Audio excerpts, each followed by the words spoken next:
Hi, I'm Rena Danley, and thanks for watching Church Spotlight. Today we're in Ocean Springs with the interim pastor Eldon Thorough of the Christus Victor Lutheran Church. Thank you for joining us today. Thank you for being here with us.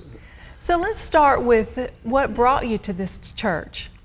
Well, the pastor that was here left and thereby created a vacancy, an interim, and our synod office of the Southeastern Synod of the Evangelical Lutheran Church in America, which is in Atlanta, appointed me here to be the interim.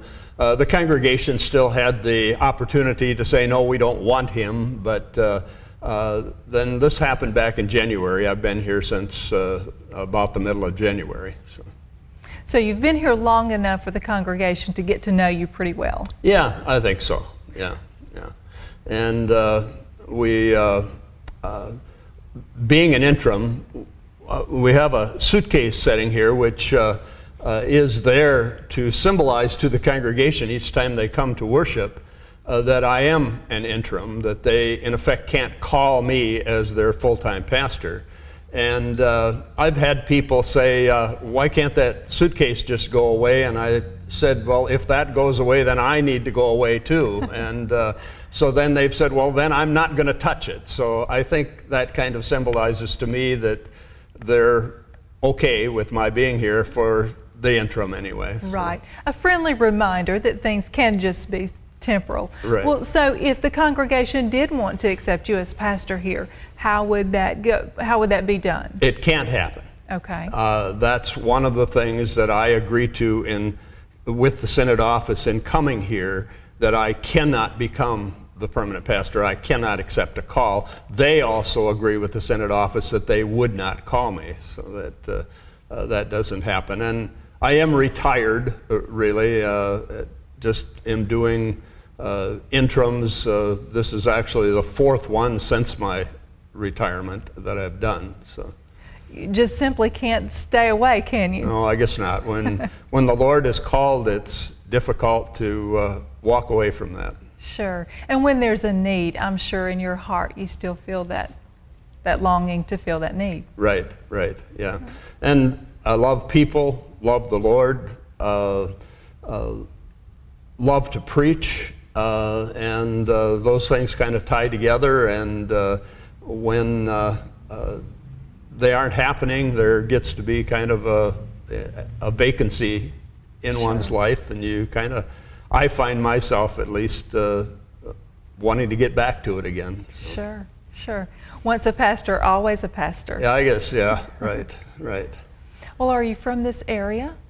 No, actually, I grew up in South Dakota, about 50 miles northwest of Sioux Falls, South Dakota, and then struggled with a call from the Lord as to whether I was going to become a pastor or not. Back when I was going through confirmation, which was like middle school time for me, early high school years, I felt like this may be something that God wanted me to do, but yet I was actually 33 years old before I was ordained, and so it took a while for God to get through this thick head, I guess, that He really did want me. But I spent 3 years in the military during that time while I was out, then getting through school and so forth.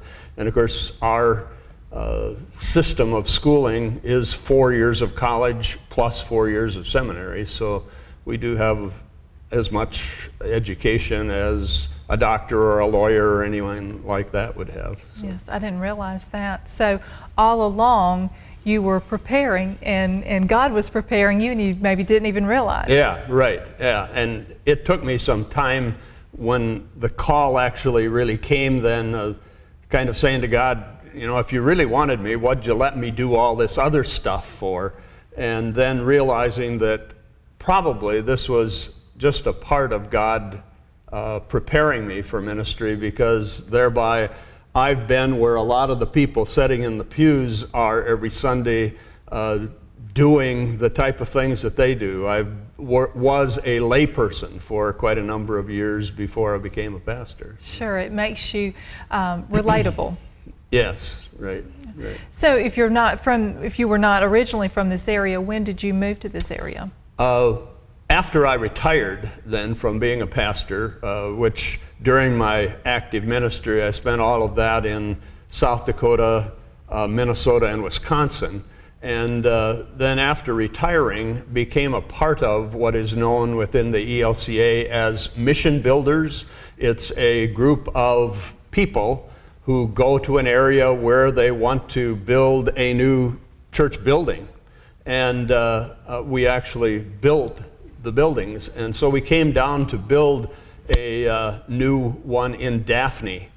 And during the time we were there building the church, both my wife and I liked the area so well that we looked around and bought a house in Robertsdale, Alabama, which is where we live now. And so we've been here since that time. That's what got us down here, is to come and build that church. Right. And you still have a northern accent. I guess. It seems to me like it's the people down here that have an accent, but they... I'm sure. So you commute back and forth to Robertsdale? We actually have a motorhome that we have parked at the Journey's End campground out here by the shed. And so we come over here generally on Saturday evening and are here till Wednesday evening. And then we go back over to Robertsdale for 3 days. And that doesn't always work out every week that way, because there are things like weddings and funerals and things like that that come along. But that's our general schedule for each week. So. Right. So where did you go to college?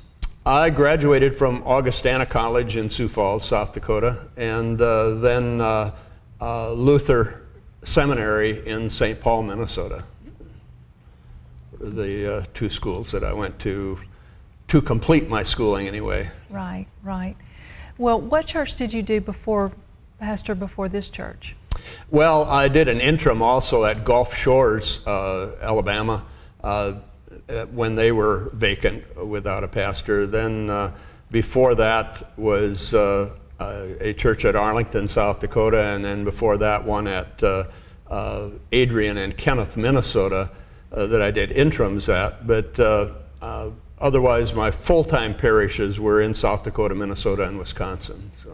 So you've pretty much covered the north and the south part of the region. Yeah, skip the center. Okay, I have to say, which one's your favorite? I love the south because I don't like the snow, but I like going back up there during the summer. Right. And we have most all of our families up that way too. Right. Well, of course, you've got the humidity in the Gulf. Yeah, right. So. That I could get along with that down a little bit, but I still love it down here. Right, yeah. Right. It's that Southern hospitality. Yeah, right. Well, I know we want to cover the history of the church here, so let's do that when we return from our commercial. Okay. Stay with us. Welcome back to Church Spotlight. We're standing in the original sanctuary of the church. Why don't you tell us how this evolved and when it began? Okay, I'm going to follow some notes here that I made because not having been here that long, but the congregation was actually started in 1963 and worshiped first in a storefront down in downtown Ocean Springs. And at that same year, they bought this property here and then chartered the congregation in 1964, and in 1967 this building that we're standing in right now was built as the original sanctuary of the congregation. This is where they first worshiped then on this site. Then in 1968 there was a kindergarten that was started because there was no kindergarten in the Mississippi. And the pastor here, along with a couple other pastors in the area, wanted to make that available to the community. And so they started a kindergarten, which when kindergarten came into this community, this became a preschool, which it currently is now. That's such a great story that this is really where it all began, impacting the community. The church was making an impact on their community. Right, yeah. And this congregation has had a history of making an impact on the community. When the Hurricane Camille hit here in 1969, it became a shelter for people. This was true again in 1998 when Hurricane George came through the area. And then when Hurricane Katrina came in here, this congregation served a fantastic service to the area. As I've been told, of course I wasn't here then, but there were doctors' offices and everything else that were here in this building during that time for people. There were 3 meals a day that were served in the dining hall here for some time, and anyone was available or was able to walk in off of the street and have a meal. That was just a service that the congregation provided to people at that time of need. So. What a beautiful testament of the people here, that just when they see a need, they're willing to put their hands to the task. Yes, very much so. Yeah. Well, it's a great, as I look around, you can see it's very colorful, and it's a great, not kindergarten, but a daycare, preschool area. It's a preschool that meets 5 days a week in the mornings here. That's great. Let's go check out some other places. Okay, thank you. So now we're in the parish hall, kind of the hub of all the ministries going on in the church, and you look around and you see that the quilters are busy working. So tell me about this significant ministry. It's a ministry that happens here at least twice a month. Here a month ago or so, they were trying to reach a goal of 400 quilts that they made during this past year, and so they were here every Monday. But otherwise, they're generally here every on Monday morning, twice a month, making quilts, as you see them doing now. And these go to Lutheran World Relief. Many of these quilts go to places where there's disasters. But also to places where people have virtually nothing. I've been personally told stories by people who have been where these quilts go, that when the people who have gotten the quilts hear that the person that is there represents the church where these have come from, that people have literally fallen down and kissed their feet, because they're so thankful for these quilts. Just grateful. Wow. Yeah. How long has this ministry been going on? I think it's been going on for 30 years or more here in this congregation. It's been going on, but from what they're telling me, that it's grown quite a bit in the last few years, so that there's more people that get involved in it. There's been as many as 20 people or so. It gets to be like a factory going on in here when they're making these quilts. Everyone's quiet and everyone's just steady at work, so they have a mission in mind, don't they? Yes, it certainly is a tremendous ministry and mission that this congregation provides. And of course, the whole congregation contributes in getting the materials and so forth, the money that's involved in buying the materials, as well as helping provide the material that gets cut up and sewed together again to make the quilts and so forth. It's a ministry of the whole congregation, even though the women are the ones that put them together. Right. So many ways that they can be a part of it. And I can see, just the satisfaction of being able to use your talents for the Lord and just being literally His hands extended. Right. That's what it becomes. It's the Lord's work being done. Right? Yeah, that's phenomenal. Other ministries that you have going on at the church? Well, there's several ministries that go on. There's some coming up now this fall, in that there's a pumpkin patch ministry, they call it, that'll happen now in October, where on the 16th of October there's some pumpkins that'll be coming in from a group that's called Pumpkin Patch Fundraisers, and the youth will primarily then be selling pumpkins to the community and so forth to raise money for the youth ministry of the congregation. And that becomes one of the ones coming up. There's also going to be in November an auction, not of material things as much as the time and talents of the people that are auctioned off. Like I've been told that there's one woman of the congregation that puts on auction that she'll bake a cake once a month for the year for whoever buys this talent of hers. That's a great idea. That's great. It's like a human auction. Yeah, right. Of time and talents that they auction off. I imagine her bid is pretty high. Yeah, I think so. I haven't been here for that. I'm anxious to see what that's going to be.